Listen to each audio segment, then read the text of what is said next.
Hi friends, మీకు ఒక మంచి కథ చెప్తా వినండి. సిటీలో జాబ్ చేస్తున్న రమేష్. అతని వయసు 26 సంవత్సరాలు. రమేష్కు పల్లెటూరు అమ్మాయి లక్ష్మిని ఇచ్చి పెళ్లి చేశారు రమేష్ వాళ్ళ పేరెంట్స్. లక్ష్మి అందంగా ఉంటుంది. బట్ సిటీలో ఉండే అమ్మాయిలాగా మోడర్న్ డ్రెస్సులు కాకుండా పల్లెటూరులో లాగా డ్రెస్సులు వేసుకుంటుంది. అది రమేష్కు ఎక్కువగా నచ్చదు. ఒకరోజు రమేష్ తన ఆఫీస్ ఫుడ్ క్యాంటీన్లో ఒంటరిగా కూర్చొని ఉండగా రమేష్ ఫ్రెండ్ వెంకట్ వచ్చి తన పక్కన కూర్చొని రమేష్తో మాట్లాడతాడు. వాట్ హ్యాపెన్ రమేష్, డల్గా ఉన్నావు? అప్పుడు రమేష్ అంటాడు, నా లైఫ్ నేను ఊహించినట్టుగా లేదు. నేను సిటీ అమ్మాయిని పెళ్లి చేసుకుందామని అనుకున్నా, కానీ పల్లెటూరు అమ్మాయిని ఇచ్చి పెళ్లి చేశారు మా పేరెంట్స్. ఇంట్లో అన్ని పనులు తానే చేస్తుంది. మంచి అమ్మాయి. నేను ఎంత తిట్టినా నన్ను ఏమనదు. అయినా నాకు తను నచ్చట్లేదు అని తనతో అంటాడు. అప్పుడు తన ఫ్రెండ్, నువ్వేం బాధపడకు, నేను రేపు నీకు లైఫ్ టర్న్ అయ్యేలా ఒక ప్లాన్ చేస్తా అని వెళ్ళిపోతాడు. తర్వాత రోజు వెంకట్ తన ఫ్రెండ్ అయిన మహేష్ను అండ్ తన వైఫ్ను తీసుకొస్తాడు రమేష్ వాళ్ళ ఇంటికి. అక్కడికి వచ్చిన ఆ అమ్మాయి చాలా సెక్సీగా మంచి మేకప్తో. తనను చూసిన వెంటనే తన మనసులో ఇలాంటి అమ్మాయిని నేను పెళ్లి చేసుకుందాం అనుకున్నా అని అనుకుంటాడు. అప్పుడు వెంకట్ ఫ్రెండ్ మహేష్ రమేష్తో డైరెక్ట్గా ఇలా అంటాడు, హాయ్ బ్రో, నాకు మనీతో అవసరం లేదు, బట్ నా వైఫ్ను మీకు ఇవ్వడానికి నాకు ఎలాంటి అభ్యంతరం లేదు. నాకు వెంకట్ అంతా చెప్పాడు మీ గురించి అని అంటాడు. రమేష్ ఆశ్చర్యపోతాడు. తను ఊహించుకున్నట్లు ఉంది. తను ఎదురుగా ఉన్న ఒక అమ్మాయి చాలా సెక్సీగా జీన్స్ టీషర్ట్ వేసుకొని తనని చూడగానే రమేష్కు బాగా నచ్చింది. అప్పుడు రమేష్ తన ఫ్రెండ్తో నా భార్య ఒప్పుకోదు అని అంటాడు. అప్పుడు వెంకట్ రమేష్తో, నీ వైఫ్తో నిన్ననే మాట్లాడాను, తను ఒప్పుకుంది కాబట్టే వీళ్ళని నేను ఇంటికి తీసుకొచ్చాను అని అంటాడు. అవునా అని చాలా సంతోషంగా, తను ఒప్పుకుంటే నాకు ఓకేరా అని అంటాడు. వెంటనే ఇద్దరి వైఫ్స్ని చేంజ్ చేసుకుంటారు. చిన్న పార్టీ చేసుకుంటారు. కొంత సమయం తర్వాత వెంకట్ ఫ్రెండ్ మహేష్ రమేష్ను అడుగుతాడు, మీ వైఫ్ వల్ల ఏమైనా ప్రాబ్లం అవుతుందా మీకు అని అంటాడు. అప్పుడు రమేష్, ప్రాబ్లం ఏం లేదు, తను మంచి హౌస్ వైఫ్, కానీ తనతో బయటికి వెళ్ళినప్పుడు నాకు చాలా అంబారిజంగా అనిపిస్తుంది. నా ఫ్రెండ్స్ అందరూ నన్ను ఏడిపిస్తున్నారు. మీరే చూశారు కదా తను ఎలాంటి డ్రెస్ వేసుకుందో. తన డ్రెస్ చూసి నా ఫ్రెండ్స్, మీ భార్య ఎప్పుడు పల్లెటూరు డ్రెస్లోనే వేసుకుంటుందా, ఇంకా సిటీ అమ్మాయిలా మార్చవా అని నా ఫ్రెండ్స్ నన్ను అలా అంటుంటే నాకు చాలా కోపం వచ్చేది. తనని మోడర్న్ డ్రెస్సులు వేసుకోమంటే వేసుకోదు. వంటలు మాత్రం చాలా బాగా చేస్తుంది. ఇంటిని చాలా శుభ్రంగా ఉంచుకుంటుంది. అప్పుడు మహేష్, సూపర్, నాకు కావలసిన అమ్మాయి దొరికింది. నాకు ఇంట్లో ఉండి వంట చేసి పెట్టే అమ్మాయి ఉంటే సరిపోతుంది. నేను ఆఫీస్ నుంచి వచ్చేసరికి నవ్వుతూ నాకు ఎదురైతే చాలు. అందుకే నాకు మీ వైఫ్ చాలా బాగా నచ్చింది. ఈ రోజు నుంచి మీ ఫ్రెండ్స్ నిన్ను అవమానించరు, ఎందుకంటే నా వైఫ్ చాలా అందంగా ఉంటుంది.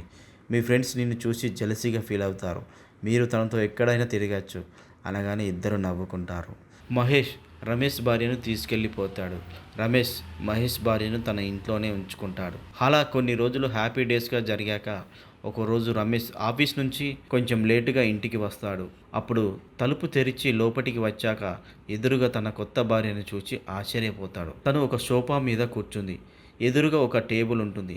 దాని మీద మేకప్ వేసుకోవడానికి సంబంధించిన అన్ని బాటిల్స్, స్ప్రేలు అవి అన్ని టేబుల్ మీద ఉంటాయి. తను మేకప్ వేసుకుంటూ రెడీ అవుతూ ఉంటుంది. రమేష్ వెంటనే ఆశ్చర్యపోయి తన మనసులో ఇవన్నీ ఎక్కడివి అనుకుంటాడు. రమేష్ తన కొత్త భార్యతో ఇవన్నీ ఎక్కడివి అని అదే టేబుల్ మీద ఉన్న తన పర్స్ ఓపెన్ చేసి చూస్తాడు. దాంట్లో డబ్బులు ఉండవు. మన ఇంట్లోకి ఎవరైనా వచ్చారా, నా పర్సులో డబ్బులు కనిపించడం లేదు అని తనతో అంటాడు. అలా అంటావేంటి, నేను ఒక్కదానే ఉన్నాను ఇంట్లో, మన ఇంట్లోకి అసలు ఎవరు వస్తారు అని అంటుంది రమేష్తో. నా పర్సులో ఉన్న ఏటీఎం కార్డు కనిపించడం లేదు, నాకు డబ్బులు కట్ అయినట్లు మెసేజ్లు వచ్చాయి, అసలు ఏం జరుగుతుందో నాకు అర్థం అవ్వట్లేదు అని గట్టిగా తన మీద అరుస్తాడు. వెంటనే ఆ అమ్మాయి, ఎందుకంత గట్టిగా అరుస్తున్నావు, నేనే వాడాను నీ కార్డ్స్ అన్ని, ఈ మేకప్ కిట్ అంతా కొన్నాను, ఇదిగో ఇక్కడ ఉన్న కొత్త డ్రెస్సులు కూడా తీసుకున్నాను, చూడు ఇదిగో ఈ బ్యాగు బాగుందా అంటూ తన కొన్న ఒక బ్యాగును రమేష్కు చూపిస్తుంది. అప్పుడు రమేష్ కోపంతో, నాకు చెప్పకుండా నా డబ్బులు ఎందుకు కట్ చేశావు? అప్పుడు రమేష్ భార్య రమేష్తో కొంచెం కొంటెగా, చూడు, నీకు అందమైన స్టైలిష్ భార్య కావాలంటే ఆ మాత్రం ఖర్చు చేయాలి కదా. అప్పుడు రమేష్ తన కోపాన్ని కొంచెం తగ్గించుకొని, ఓకే, ఇప్పుడు తినడానికి డిన్నర్ ఏం చేశావు అని అంటాడు.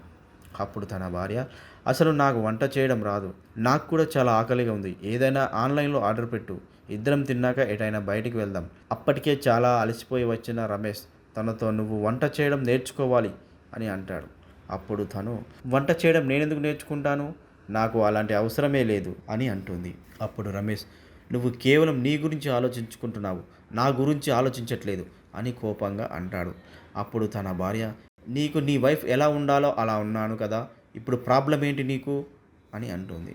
అప్పుడు రమేష్ చాలా కోపంగా, నువ్వు యూజ్లెస్ వైఫ్, అసలు నీకన్నా నా మొదటి భార్య 1000 రెట్లు బెటర్ అని అంటాడు. అప్పుడు రమేష్ భార్య, ఓ నిజమా, మరి నా భర్తకెందుకు అమ్మేశావు నీ భార్యని?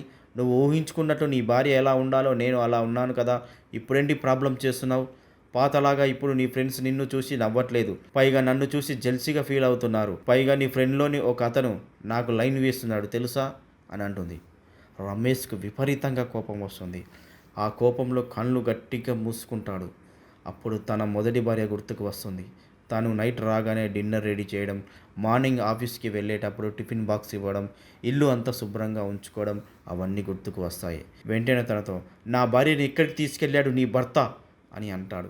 లొకేషన్ సెండ్ చేస్తా, నువ్వే వెళ్ళి చూసుకో అని ఫోన్ నుండి తనకు ఒక లొకేషన్ పంపిస్తుంది. రమేష్ వెంటనే తన భార్య కోసం వెళ్తాడు. తను పంపించిన లొకేషన్ వెళ్ళగానే తన భార్య అక్కడ ఉంటుంది. వెంటనే తన దగ్గరికి వెళ్ళి, లక్ష్మి, మన ఇంటికి వెళ్దాం పద అంటాడు. వెంటనే తన భార్య పక్కనున్న మహేష్, డీల్ మర్చిపోయావా, ఇప్పుడు తను నా భార్య అని అంటాడు. అప్పుడు రమేష్ మహేష్తో, లీగలీ ఇప్పటికీ తను నా భార్య, నేను తన భర్తని, మన ఇద్దరి మధ్య కాంట్రాక్ట్ ఏది ఉందో అది ఇప్పుడు రద్దు చేస్తున్నా అని అంటాడు.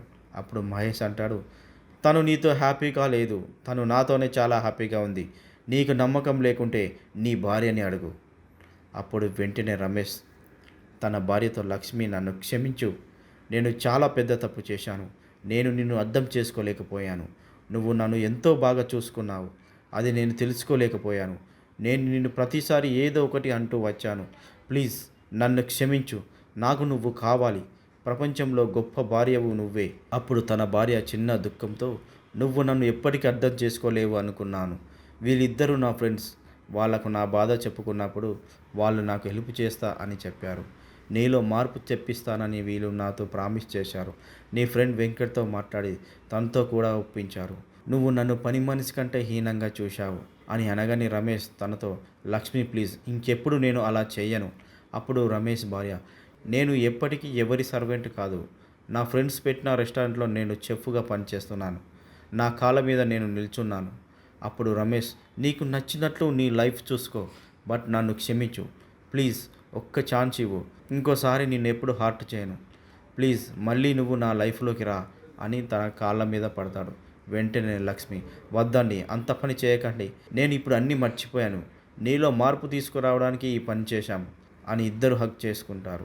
అప్పటి నుండి లక్ష్మి తన ఫ్రెండ్ పెట్టిన రెస్టారెంట్లో చెఫ్గా పనిచేస్తుంది. రమేష్ తన జాబ్ చేసుకుంటూ ఇద్దరు అన్యోన్యంగా ఉంటారు.